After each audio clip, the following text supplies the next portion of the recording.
So this is, we're putting the needle on the record of Everybody Have Fun Tonight by Wang Chung. Yay.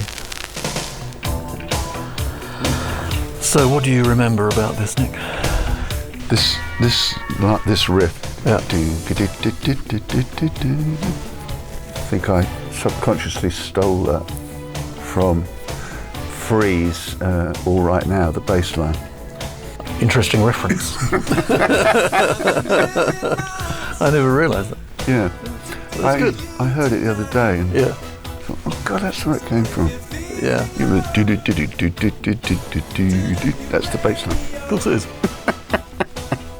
Well, let's hope they never find out about it. Yeah, exactly. At least we haven't publicised it. Exactly. Keep that to ourselves. Yeah. Yeah. Do you remember when I first played you? I had this idea for Everybody Have Fun Tonight. Yeah. I played it to you. We used to get together, didn't we, at your flat in Finchley Road, and you play a bunch of stuff, I play a bunch of stuff, and Yeah. we both look slightly quizzically at each other. And, Especially you, yeah, Jimmy. yeah. I used to go. Jack never make liked a particular anything. noise I made. Yeah. Jack tended not to like anything I played him, but you know, though he sort of Loose the show. to my utter astonishment, when I had that line, Everybody Have Fun Tonight, and I thought Jack would just completely hate it, and he was like, oh, that's really good. Which is one of the biggest surprises. One of the great mysteries of life. Well, his instincts were really good, of course. You know. Yeah. No, so I sort of went home and worked on it and sort of came up with this ballad, basically. Totally inappropriate for the theme of the tune. So it wasn't until we were working with Peter Wharfe, who produced Mosaic, this album, that he was kind of like, guys, this is a party record, you've got to have it fast. And we had this ad-lib chorus with Everybody Have Fun Tonight, Everybody Wang Chung Tonight, which was a sort of placeholder until we thought of something rational. Jack just threw that in as a sort of little ad-lib at the end of the song of this demo, which is like Hey Jude kind of tempo. Yeah, and Peter was like, that's the chorus, that's amazing. And he was like, no, that's an ad-lib. Anyway. He said, speed it up and have it every chorus. And so when we were recording Mosaic, wasn't it? Yeah. We were in Austria. Yeah, so in those days, in the 80s, record companies spent money on making albums, and so we recorded 6 weeks in London, didn't we? Then 6 to 8 weeks, I think, in Vienna, because Peter was from Vienna. And part of my sense of working with Peter was like, well, if we're going up this road, let's get the most out of it. So we had this time in Vienna, and then we finished it in Los Angeles, you know, which was... well, we've only just finished paying for all that, haven't we? But for us, it was because we tend to have everything mapped out and organised before we go into the studio. Yeah. But in the case of this, we were sort of working on it during while we were recording the rest of the album. Yeah. So it was all quite much more spontaneous than usual.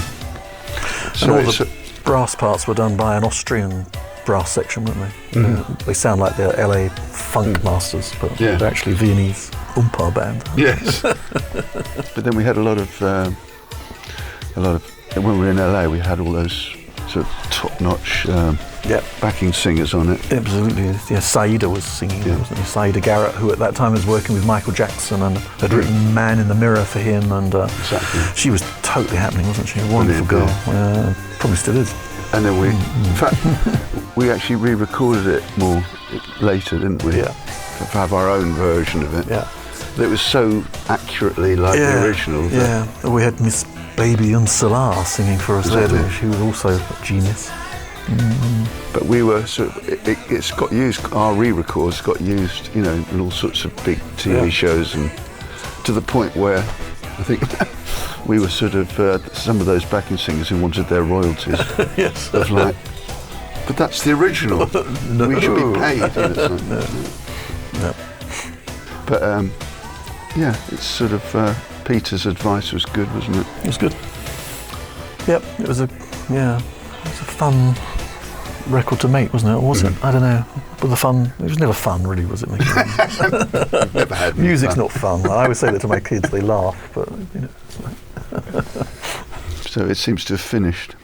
Thanks for watching Behind the Vinyl. We have got a ton more episodes available to you. Your favorite artists with your favorite stories. And here's the thing, we're updating Behind the Vinyl all the time. So if you want to stay up to date on that, simply subscribe by clicking right up here. And you can do us a huge favor by sharing some Behind the Vinyls on your socials. Thanks.